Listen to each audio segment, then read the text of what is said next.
was actually very valuable to the people living there, and in many ways was fulfilling the goals, these environmental goals that we were putting forward.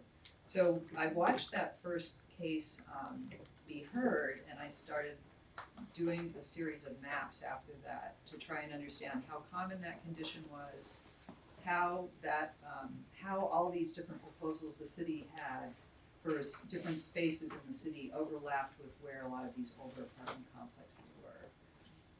And I discovered there was this huge overlap, and that if we move forward with really transforming these spaces, we would end up displacing a very large number of people. And these are not subsidized properties, not protected in any way from the rents changing over time. So I began thinking about how to change the narrative around this, because planning is really political and plans are political documents. How we understand what we should do is shaped a lot by the way we talk about the problems. How do we define what the problem is? How do we think about what the desired future is? And so a lot of what I do is trying to create a different way of understanding these problems, create different information that we can look at to bring forward to change that. So I began with those maps, then I created, using different funds from HUD and other groups, a set of metrics that the city could use to kind of analyze all these corridors in terms of the potential scale of displacement, the value to residents of living in those locations, the urgency of acting, in terms of market pressure on them. So I created that, even though I'm not really like a super adept quantitative researcher. I somehow always end up backing into these metrics projects with help from wonderful students who are really good at those kind of things. So I created this thing called the Corridor Housing Preservation Tool, and I got the city to use it to analyze all these areas. So I thought, oh great, now they understand the scale of this problem, they can look at these things, they can act in more rational ways to avoid this displacements. But then here the politics comes back again. I met with this team that was working on how to think about investments along corridors after we passed a big corridor bond package a few years ago. And I talked to them about the analysis and the point of it, and they ran the analysis for all the corridors, and then they said, okay, we've identified the corridors where there could be the most displacement, so what do we do now? Should we just not make any improvements on those corridors? And at the same time, they had a consultant that they had hired who was doing sort of the opposite analysis, like what was the potential increase in property value that could be realized by doing these projects, which would benefit the city in many ways. So ideally, I wanted this to be pointed out so then the city would purchase buildings there or facilitate the purchase of buildings there to maintain them as affordable housing. But where was the money gonna come? There's not nearly the money needed to do that at the scale that would be required. So let's see. So another example, I guess, so another similar kind of qualitative project related to corridors happened, and often these kind of come out of class projects, or I'm constantly thinking of ideas of things that my students could explore. And in my housing class right now, we have 6 projects going with different partners, community partners looking at different things. But one year we decided to look at the East Riverside corridor because that was an area the city was developing a master plan for, had big plans to change it. But I knew there were a lot of old apartment buildings there, and I wanted to know more about who lived there. So they documented all those buildings, who lived there, what the rents were, how many of them were, which buildings were student versus not student, because the image that everyone had was, oh, it's all student housing, we're gonna move all those students to West Campus. But actually, they were mostly immigrant households and kind of shifted over time to be more of an immigrant gateway neighborhood.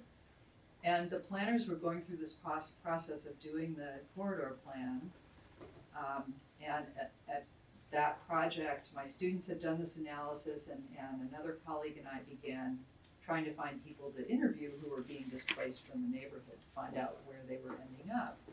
but we were expecting to find they were moving like to the edges of the city, and we wanted to document kind of what that relationship was, what was the result for them and for larger patterns. Instead, we found they were moving around within the neighborhood trying to stay there because that location was so valuable to them, in part because their children attended Metz Elementary, which I think is going to be closed now, because it was a fully bilingual staff. It was a great school for them. And, they're mostly Spanish speakers and they could communicate with the schools. But there were all these services they could use. They had access to the bus lines. Many of the families had one car, which the father used to work construction at sites all over, so the rest of the family had to be able to get around on the bus. And we began talking to the women that we met through this project about this corridor plan and what they knew about it and whether or not they'd been involved in it, and they hadn't. And we began talking to the planners about their community outreach. This is a neighborhood that was 85% renters, and there had been virtually no renter involvement in most of the public meetings they had had. So we began pushing them to think about the way they documented existing conditions differently, and incorporate that into their analysis. And what we succeeded in getting them to do was documenting those conditions and putting a lot of stuff in the appendix, but they didn't really reanalyze the data. So it was this example of how the plan was being done in a way that envisioned the future of this area and all the goals it would meet, but saw the current area really as uninhabited. The way it was portrayed was it's bad urban design, it's old buildings, it's the narrative in the newspapers is crime-ridden, everything negative, no one would ever want to live here. And one of the most impactful things we did in terms of changing the way people thought about this was we helped some of the women go and speak at one of the planning commission meetings about the plan and about the neighborhood. And they came and they spoke, and we had to have one of our students translate because the planning commission did not have anyone to translate for the residents. And this woman got up and read her statement, and I quoted it in that article that I sent to you. And she said, I've lived in this neighborhood for 11 years, and I can't remember the exact language of it now, but it was something about, I hope that you will allow us to stay in this community that we have helped to create, or something like that. It was a lot about the value of the place to her. And when she spoke, there were gasps in the audience because no one could believe that someone had lived there 11 years. And just the way that she was talking about this place was so out of line with the narrative that had been created about it. And so the planning commissioners directed the staff to go back and do more community meetings and gather more information, which they did, but put it in the appendix. I've done qualitative and quantitative types of approaches of trying to kind of change how people think about places and about the impacts of planning, and to try and get them to see more, not just the future, but how have we produced these conditions? So not just through planning, but through private real estate practices, through through social attitudes about who lives where, and how we continue to produce them. So as we change the city now, and as the city changes, through market pressures and other things, and we move people out of central neighborhoods that were devalued through many historical processes and public decisions, and we revalue those areas and they become the gentrifying places. We recreate those new poor areas. So we're now recreating them sort of to the east, in the eastern crescent, kind of at the edge of the city to the east. Let's see, I have no idea. This has been sort of a rip off the top of my head, so I don't know how long I've been talking. This would be It's good. 12:40. Okay, so maybe I should stop. It's very beautiful. Yes, yeah, I actually feel like there's overlap in some of our approaches also, because the work that you do, I don't know if you think of it as ethnographic, to me it sounds like ethnographic, and very historically, as I was saying, situated, sort of, let's bring that to the fore. But I'll just ask one question, and then because I really did want this to be a little bit more, disruptive in terms of having you guys have opportunities to ask questions. After that, I won't ask many other questions that I wrote down.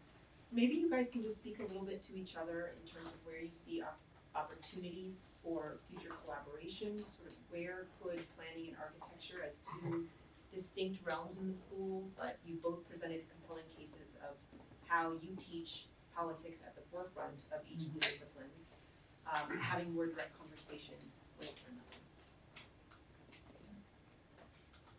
another. You mentioned to us, Sarah, that you would touch on the new SB 80 Yeah, law. yeah. I don't know if the students are aware of this law. It's a new law passed by the Texas legislature that enters in effect next September, September 1st, 2020. And it basically opens the campus for all kinds of political manifestations. I mean, right now, you have to ask permission to somebody in order to do a big gathering anywhere on campus. I also think that it's weird that we have a campus that you have to ask for permission everywhere. I don't know if I am totally in agreement with that, but what this law was designed to do was to allow any groups, and we know which groups they are thinking of in Texas, to come to campus and do their thing anytime. It will be heavy on us to engage fundamentalists and white nationalists and all kinds of crazy right-wing groups on campus, especially for us who are minority students and faculty. And I think it's an opportunity right there that we should use to engage our own spaces. What are the limits? What kind of spaces we want? What kind of conversations we want? I mentioned before that I really like this school for the amount of great conversations that I had here in the last 10 years. And I'm afraid of a cloud of censorship. I am really afraid of a cloud of censorship. Last year, I went to Russia for the first time, to Moscow, invited by a fancy museum, the Garage Museum. And I was going to give a lecture, but the day that I landed there, they took me for dinner. And we are having a lovely conversation with the museum curators. And the director of the museum said, Professor, in the US or in Brazil, can you say those things that you were saying about Trump, about Brazil, can you say them out loud on the street? And I had a couple of glasses of wine. I said, of course, yes, sure. And she was like, don't do that here in Moscow.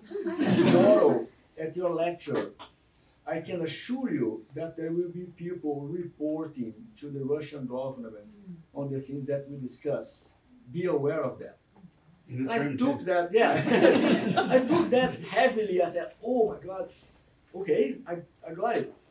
But then that was in May of 2018. In October of 2018, Brazil elected that crazy Bolsonaro, and suddenly I am very aware of the things that I say in Brazil also. So the cloud of censorship keeps coming over me, and we still have the freedom to say whatever we want here, but for how long? It's 1 o'clock, actually. Yeah. Oh, you probably want to.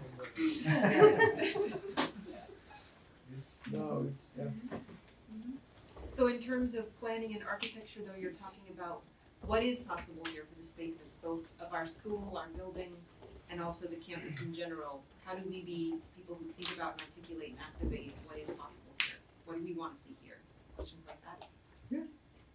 Questions of how do we use those spaces and how should we use those spaces? Well, one thing, we had lunch last week and we were kind of talking about had a talk today. And one of the things that I brought up that I've always found interesting or thought would be interesting to think about within the school and in this context is the way we think about context. What is the context for our work? And I think over time, my understanding of the context for my work has become much more historical and much broader than just the practice of planning or, you know, the scale of a particular project. And I think this, you know, this whole question of what's gonna happen on campus now, what's gonna happen in these public spaces, how are we going to deal with whatever happens, raises the opportunity to say, okay, what's the context for this now? Where did this come from? What has come before that we could learn from? You know, how can we think about this in this moment now? And what do we need to know about what's happened before to help us see a bigger picture for it and deal with it?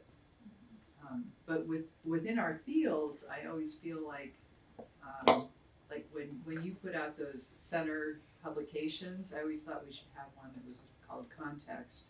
And we can have each field talk about how they understand that. Because I've always been struck by how sometimes when I've talked to architects about a particular kind of infill or something else, and I asked someone once to show me what they thought was a really great example of some infill housing, and they showed it to me. And once I panned out to see what was next to it, I was like, you know, I mean. Well, for us, context is always geographic. Yeah, but it wasn't what was next to it. And so we have really different ways that we think about what is the proper context. And I think that also relates to the way we think about precedents. You know, and the dean brought this up at our faculty retreat, like how do we think about precedents? And you know, if we revisit that, what would be other ways to think about precedents? And we do the same thing in planning.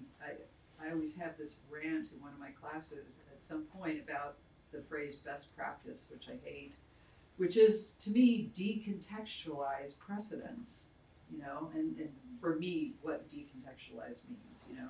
So somebody says, oh, they have such and such policy in San Francisco, well, we should do that. It's like, well, wait a minute, let's find out, like, where did that come from there and how did that work and what were the things that made that work there? And you can't just sort of pick something up, cut the roots off and put it down somewhere else, like, you know, that's, so I think that would be interesting just to think about what does context mean for our different disciplines? How do they relate to each other? Are there ways that context could, you know, we could think about engaging those issues across disciplinary lines? What do we mean by precedent? You know, how could we revisit that idea of precedent? What are we trying to show through precedents or best practices or whatever? Well, I want to see the upriver, downriver studio. I think Yeah. that's one way. Yeah. I think that's a great idea. Yeah. Well, we have 10 minutes, 9 minutes, And then 20 or more afterwards. and then more potentially. But whether about SB 18, you know, in terms of some questions that you might have about that, or just sort of for either of our speakers. Yes. I have a question, I guess, for both of you. I think, and I guess this is something that we should all be thinking about, but I think in the current American political moment, and in the era of Trump, right, there's this kind of impulse that some people have of wanting to go back to normal, of thinking, why does everything have to be about politics all the time now? Why does architecture have to be about politics? Why do you have to make everything political? And this idea of kind of wanting to go back to this time when people didn't have to confront these things every day, you know? And a lot of the time it's affluent white people who are saying these kind of things because before they weren't forced to confront it. So I guess my question is, for people who think that it would be better to discuss things non-politically, or who think that, who don't necessarily understand that architecture and everything is inherently imbued with politics, how is like the best way to communicate that to people? Everything is political. There doesn't exist something that is not political. To engage in a conversation is a political choice. Not to engage in the same conversation is also a political choice. So what we have done for centuries, and we probably are still doing, but it's difficult to realize, is that we normalize a certain attitudes and a certain values as non-political, and we call the political on the other, right? So I don't want to talk about this, so it's political. Again, politics is like an accent. Everybody has an accent. Everybody has an accent. Go to New York.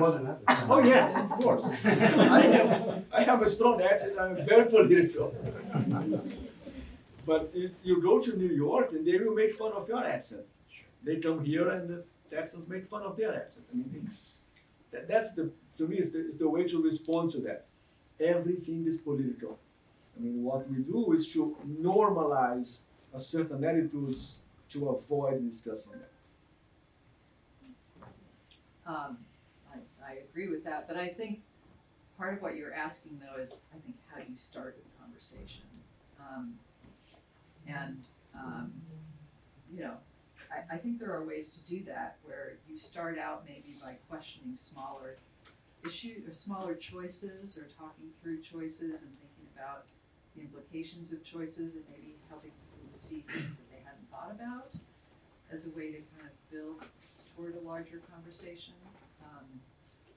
You know, I think it can be really hard to come up with exactly what those choices and things are, but I think it's really important to try and think about how to do that, so people just don't feel like, okay, I'm not gonna ask that question again, or, you know, they don't really know why they don't know, you know, or what they should be thinking about. So I think we all have to think more about how do you unpack these things to help people get started and being able to shift their perspective a little bit and see something different. I might just add to that, you know, one thing is to just also focus obviously on developing and nurturing your own politics, right? And so if you face someone who has that opinion, perhaps that's a bit of a luxury that they've been fantasizing themselves about for years. And as their freedoms become limited in various ways, as is about to happen next year when people are confronted with certain public protests on campus, that would be less of a choice that they find themselves able to make as well, perhaps, right? People find themselves in moments where they're ready to embrace certain sets of ideas or certain attitudes at different times for different reasons. But I think in the response to that, just by illustrating ourselves how we act and sort of what our belief sets are, and demonstrating that, it gives people ideas. It becomes comparative. And I think that can be really helpful, even if you can't sort of access the person immediately. Other questions? I wonder if kind of what we would say to a pedagogical push from this school of architecture that focuses on like the fundamentals in a depoliticized way, whereas you need to learn the basics, and they can't always include all of these political concepts, especially I think Sarah you had mentioned like the defining of a problem and the envisioning of a future is always going to be political. But I feel like my experience here has been, okay, we can't think about that now. We're just designing this little space, and we're just focusing on this little thing. And just kind of what the future of creating all of these architects and planners that only bring the political in as an afterthought. So I don't know if you've experienced that here. Definitely. And my answer to that is that everybody is being political all the time. Right. In the choice of the studio topics, in the choice of the curriculum, in the organization of the curriculum, we are being political all the time. Even depolitization is political. I mean, because there is no depolitization. What is called depolitization is a selection. Let's talk about those things only. Let's not talk about those other things, right? For instance, we had that conversation here a few months ago, how we naturalize capitalism, as if it's part of the global system of the planet. No, it's not. It's something that we invented, we created, we live inside it. And it's Slavoj Zizek who said that for us today, it's easier to entertain the end of the planet than to entertain the end of capitalism. It's easier. We naturalize it to an extent that it's difficult. It's not easy. But again, we all, students, faculty, administrators, the state legislation, we are being political all the time. But even to know that and to incorporate that in practice, you know, for year If one. you are aware of that, it's already a great progress. Just being aware of that. But I think the school, that's why we're having this forum today, you know, that's more of a discussion, if there's a planner and an architect, and an architectural historian, both. Because I think the school is questioning its own pedagogic past and trying to ask that question holistically. So I think we all want to collectively come up with what are the paths forward so that we feel like we can have these conversations in year one or year two or in different places where maybe they haven't happened before without it being dominated by X conversation, with still it being open and able to deal with what are seen to be, you know, important benchmarks. So I think it's something we need to just keep talking about and brainstorm. Other questions? I have a question from the three of you. Will you walk out next Friday? There's a strike, a global strike on Yes. September 20. Oh, You didn't know that? I won't be, I'll have to come to walk Wherever you out. are. What, The answer is yes. what is the global strike? Tell everyone what this global strike is. Well, it's started by the youth, high school and students all over the world. It's supposed to be the greatest strike ever in For action on climate protest for Like, the inaction for action in on terms climate of global Yeah, climate change. climate change. Yes. And for example, the Council of Education in Massachusetts have declared that day free and encourage people to go. I asked the administrative team here, is something similar going to happen here? And the answer is not at all. Everything will be like every Friday, which I found shocking. And I know how many of you know We don't about know this.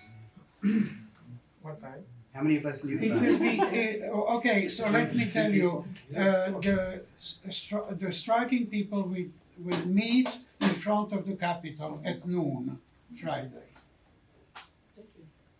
Yeah, I mean, to not directly answer that question, but to just say, in terms of my personal future, immediate future, I hope to be protesting a lot more than I have in my immediate past. I hope to be there Friday and, you know, and every other day. I'm gonna strike MWN. Because that's the point, is that the time for any complacency, if there ever was one, is long gone. So, yes, This young Swedish girl, I don't remember her name, she's traveling to the United States on the boat, on a boat that Yes. is if she makes it. Carbon neutral sailboat. She made it. Oh, she made it, Yeah. okay. Yeah. Oh, she already. Slowly but surely. I think we have to play some. Okay, all right, thank you very much. Stick around if you want more. Please take your boxes, they're garbage outside.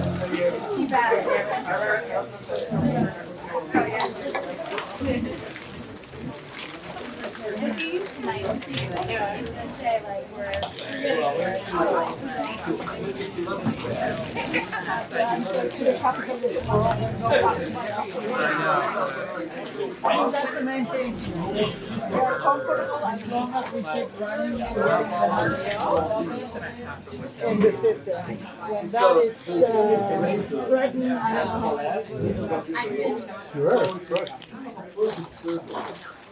They fenced the event miles and the animals Yep. Are you still? you get to see them sunrise. Alright, those who wanna talk some more, come around here. I have so much to say, but I have a review. I'm not missing Okay. this. They want to know. Actually, she's our new president. Not available. Yeah. Opening up the So yeah, that's new Good enough. You got it. Yeah. Anybody. I think so. I thought more. Anybody. Right now, if you want to do any event on campus, you have to ask permission. Right now. You can't disrupt classes. You can't disrupt. You can't carry guns. Yeah, Very but they didn't carry guns. Yeah, you can come and protest with guns. But you can't have state support.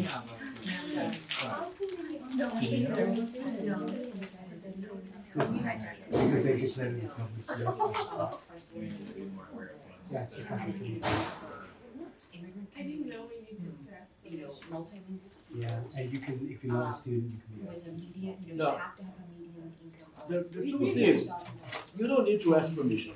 You can go and do your protest. But if somebody called the police on you, the police will come and ask, do you have permission? No, so you have to stop. That's not exactly. After September next year, the police cannot stop any protest. So if somebody decides to protest anywhere on campus, and if it's disrupting your classes, you can call and say it's disrupting my classes.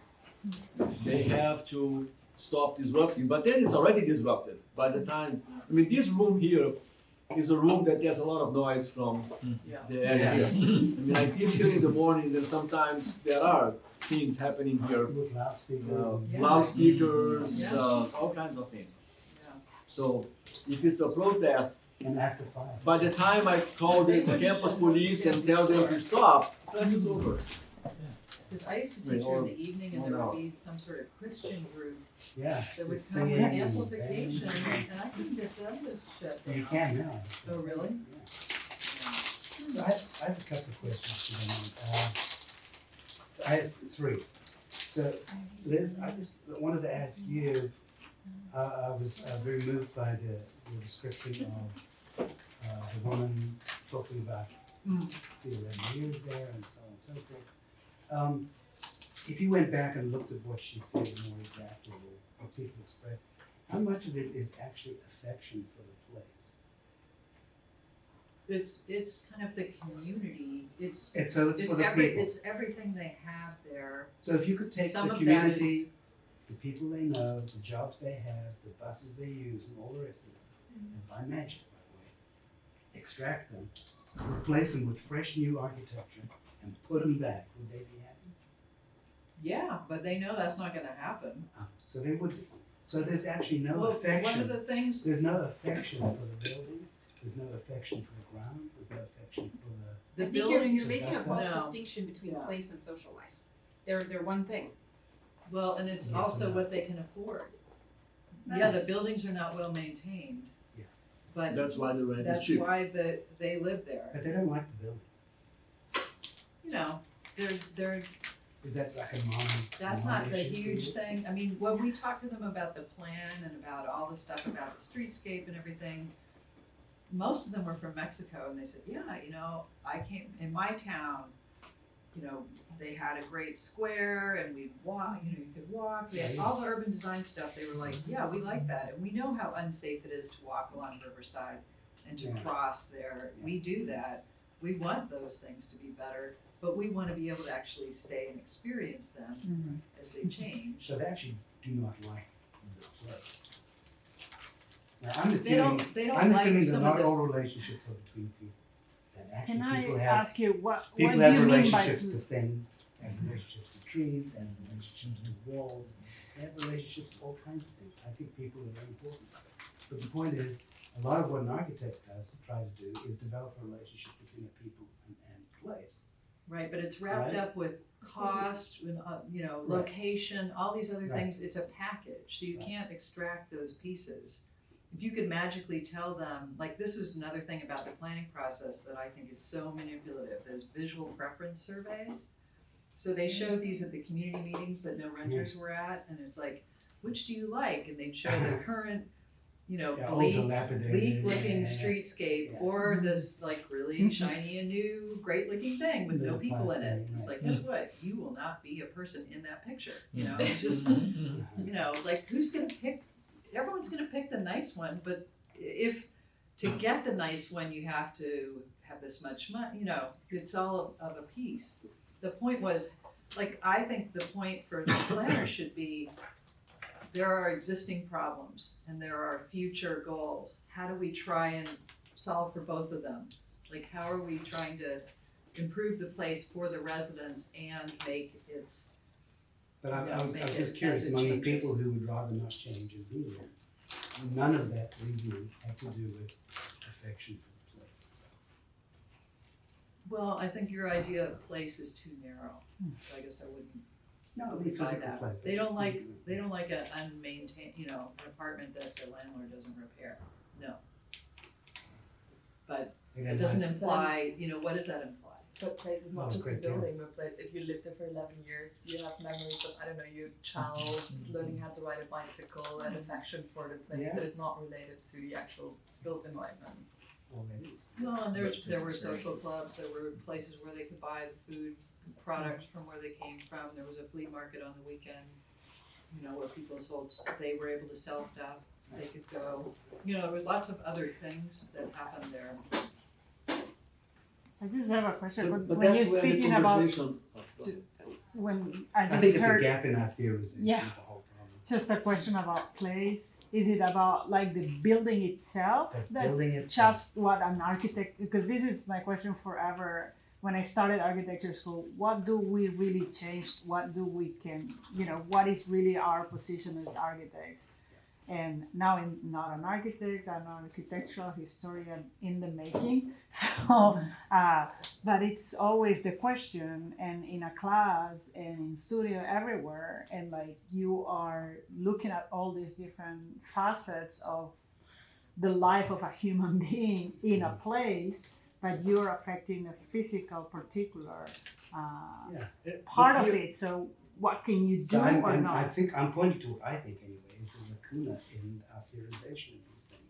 But here's the gap in our theorization. We don't engage with how capitalism really works.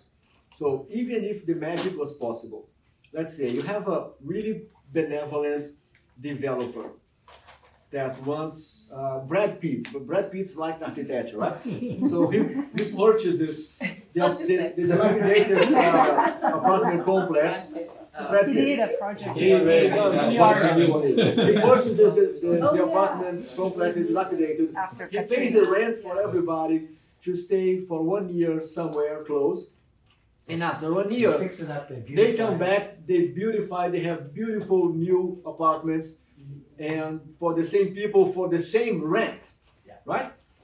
2 months after they come back, It's magic. somebody will come to that Mexican family and you say, how much do you pay for rent here? Oh, we pay 600 because Brad Pitt is amazing, he did that for us. Okay, I pay you 800, you get out of here, you let me stay. Oh, someone would- Somebody will would buy pay them out, buy them out. somebody Yeah. will buy them out. I know this happens. If not, the market, if not, so This happens in Brazil, actually. Yeah. People sell people sell their favela buildings, yeah. Mhm. So the nature of the beast is that we are inserted in a certain capitalist mode that, let me do a little bit of marketing here. Next Tuesday, Tuesday the 17th at noon, I'm inviting a professor from LBJ to come to speak to the PhD students, and you're more than welcome to come. Raj You have to Patel. remind me. Okay, I will. I'll send you the email. Raj Patel wrote a book called The History of the World in 7 Cheap Themes. It was a New York Times and The Guardian list of last year. In order for capitalism to work, 7 themes are the value, which is counterintuitive to capitalism. And the 7 themes are nature, labor, female work, there's a list of 7. I could make it. Yeah. And we don't discuss that. Very good. That's what I like of the Michael Benedict of the 1990s. He Yeah. discussed that. I did. I don't want to talk. I have 2 other things, but I think there's more people than me. I'm curious how both of you in your own work, in your teaching, turn to personal narrative or individual storytelling with your students? And by that I mean, in my own work with history, oftentimes I find a way into sort of macro narratives is through a personal narrative. And I think this is what's useful to say about feminist geography, zooming in on the micro level. And I'm just curious if you're using those strategies. I think in I your do that teaching. more than I should. Yeah. The ones who have been in my classes are witness. Yeah, I feel guilty about I it think as that, Using a personal narrative? yeah. well. Yeah. Or using To I connect. feel individual. guilty about that. Oh, using your That's own not a personal problem. narrative or? Yeah, yeah. Yeah, using my own personal experience, my own personal narrative to Or also To using introduce individual narratives to understand your studio subject or the life of people impacted by your potential subject. Yeah, I mean, yeah. Thank you. Thank you, Sarah. Thank you for putting it together. Right, sorry. Thank you for everything. I Thank mean, you. that was the Wonderful. power, like the woman who I mentioned when I was talking, Yes. you know, her story was really powerful. And it was a group of women who all spoke in that meeting. But her speaking at that particular meeting had a really strong effect because it just kind of burst the bubble of the way this area was portrayed. It's like, here's someone who lives there and has lived there, who has a totally different perception and story about this place. That was pretty powerful. But it's hard to find those kind of examples, I think. Yeah, sometimes, like I'm partnering right now, one of the projects we're working on in my class is partnering with this group called BOSTA, which is a tenant organizing group locally. And we're gonna be working on a popular education curriculum for them about kind of the history of planning in Austin and kind of for their members to learn more about how it is that they have just certain choices for where to live and in certain parts of town.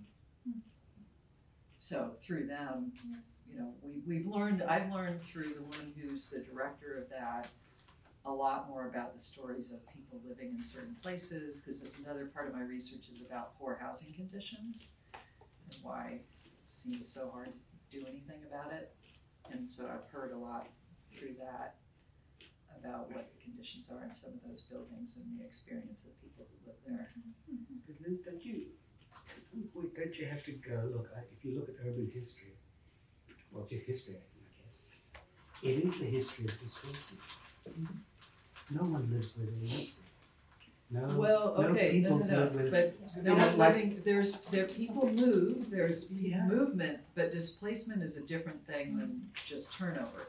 And there is, it's true I that guess I low, mean displacement.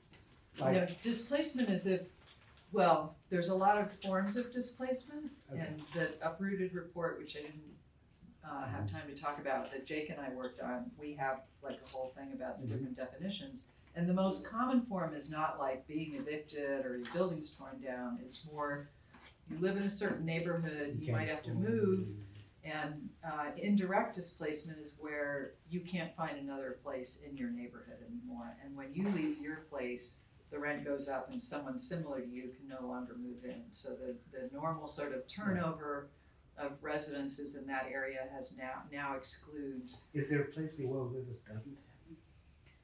Or Uh, a city, or a yeah. city to where this is. Well, it Vulnerable. happens, the problem, Yeah, it you happens can't move. unevenly And across poor- You neighborhoods. can't leave your building in a In So only by Austin, coercion. for example, if you look at, you know, we didn't have zoning in Austin before 1928. We had private deed restrictions, and then we codified that through our zoning, and then we've upheld that moving forward.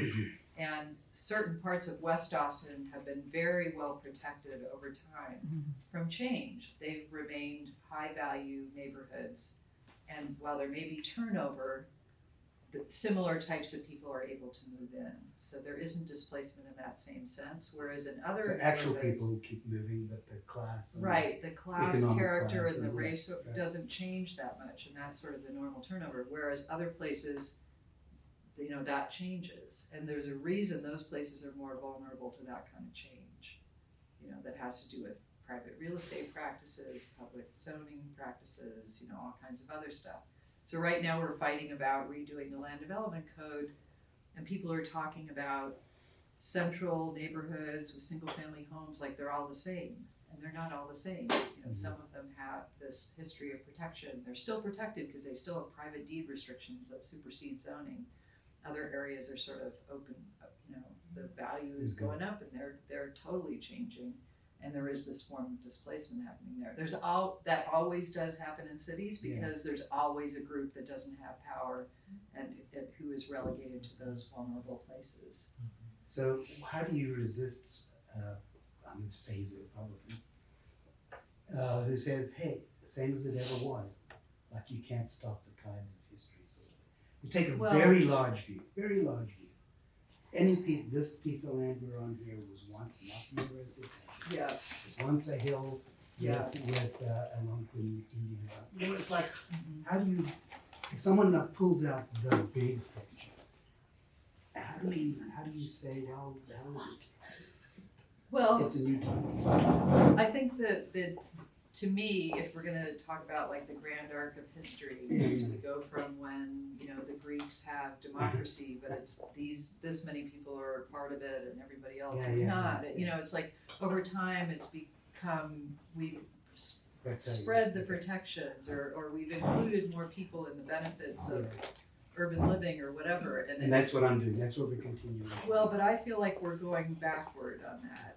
You know, the rise, income inequality, the severity of income inequality now, there's things are moving in the wrong direction, you know, and history is a history of social struggle. We need to push back in the other direction. We're never gonna totally solve it, but what's the choice? You know, we can't just we can't be okay with it. It's unfair. So the people who get to live in the protected places don't deserve to live in those places. They don't deserve better city services. Although the narrative is like, well, I bought my house here, so why shouldn't these poor kids get to go to my kids' school? You know, it's like, we're all citizens. I'm sorry if you said, yeah, but this was happening in 1450, and it was happening in 50, it was happening in Right, Egypt. and maybe And in it's that, like, then you go, yeah, but we're better now, like we in just have higher 1450 or whatever, you might have been a slave in that scenario. Sure. Now, like, I get it. there's fewer people, you know, it's a matter of like, are we trying to, Yeah. do we think that was a good society? I get You it, know? that's No. how you argue. Yeah. I'm sorry, I don't know. It's very interesting to hear you. I do have one more question. Uh-oh. No, it seems to me like a lot of what we call politics is actually the surface of something else, which is a kind of family favor granting, old boy, loyalty system brought up in from schools through Social sororities class. and social. No, just personal loyalties. Personal loyalties. Well, You're an people who accountant. look like you Kind or of that. the Trump stuff. Yeah. You have friends. Your Yeah, you feelings can about do the a favor world. here, I can do a favor there. Your feeling is the world is made out of friendship, family, favor returns, And fraternities. fraternities. And it's And all I don't tribal. want to take, I know it's been terribly male, but even let's say it's now female as well. It's like, but that runs counter, it seems to me, to the surface structures that are put forward in mechanisms of voting and councils and, you know, groups and plans and so forth. There's actually another dialogue going on between, you know, I worked with him and he's a great guy and I owe him and his wife owes me. And it's like, how do you Well, there's some. get your hands in there and go, Yeah. that's not good.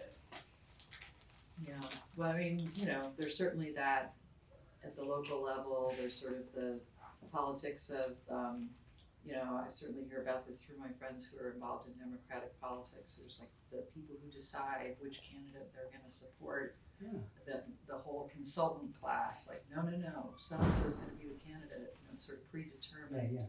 There's that stuff, but I think at the larger scale, it's like the money in politics, the corruption, the lot, you know, all that. So when you stuff. teach, I'm going to say this to you as well, when you teach, I don't I haven't taken those classes, I should.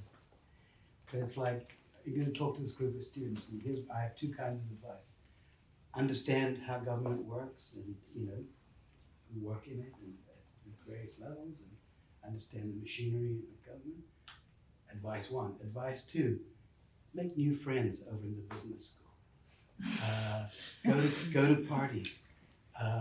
Play your cards with favors in the return of favors. In other words, become a An political inside creature. Yeah, like it's a different level Well, of that's operation. one kind of power, Yeah. but there's also the power of organized people, Yeah. you know, pushing Right. against I that. think I come from South America in that I friend and know these people, and it's way Yeah. too familiar, and that's Yes, how very. things are moving. And so what I find in the state that is different, perhaps from my own country, that there are organizations that you can actually meet without you personally belonging to any class or any kind of club or any kind of poker table where decisions Yeah, are made. yeah. Or like Yeah, or golf. and so I guess that's my interest in America. If through those groups you actually can assert change, because in countries like Paraguay, it's a very very hard It's struggle. friends, right? It's Yeah. it's like if you're lucky, you get to know those people. If you were not born on the right side of the luck, then either you have a very very steep But that's what the ladder. United States is becoming. Yeah. And that's it's what moving Liz back. is talking about. It is becoming that. Especially under Trump. It's, yeah. The, I've come from India. Yeah. Do We you are- feel that the groups are losing all the strength, or the groups you're working with, or they are no, gaining? I mean, actually in Austin, I feel a little bit more hopeful. We didn't used to have any organized groups representing renters, and now we do. And their issues are becoming more visible for the first time. They're still very weak because a lot of them are immigrants and, politically they may not have a very loud voice, but they're collectively beginning to have more of a voice. But the challenge in cities is that what city governments control is a lot about development, and the land development community is very strong, and they have people whose job it is to lobby And city is it a council. community that's not, it's actually personal? Well, I don't know what the right word for it is. They know each other. Yeah. They Yeah. have favors So- to each other. A lot of, they have, They they golf are together. very I love that you organized. use the word lobby, because I have a definition that I always tell my students, that the United States diminished drastically the amount of corruption in its society by naming it lobby. It's the same thing. Well, but It's the same now, thing. yeah, I mean, I feel like Name. we've had at the federal level rounds and rounds of attempts to reform campaign finance. It's like sort of like a nuclear arms race or something. They okay, that's illegal. Boom, here's a new way to do it. And now it's so extreme. It's just so bad. So at that level, I mean, if you go to Washington, I went to college in Washington, and I hadn't been back there in quite a while. And then I went to a conference that was in Crystal City, which is, on the subway line, kind of near the Pentagon. Used to be, there was nothing there. The whole place is just these kind of 10-story high buildings that are like Raytheon, Martin Marietta. They're all defense contractors just feeding off of the Pentagon and everything else. It's just, with the explosion of the military budget over the last 30 years, it's So I don't why, know, the money just, in there so is why so does the bad. left feel like it can only use formal political machinery? What do you mean? Well, I think the effort And has been to try whereas- and change those rules to get that money out of there, but it's not, so far they haven't really succeeded. The thing is, I'm so naive about these things. the left by definition doesn't have the money. But what left? It's like What it's the What circle. The relative left. Left is not left. Sorry. Thank you so much, guys.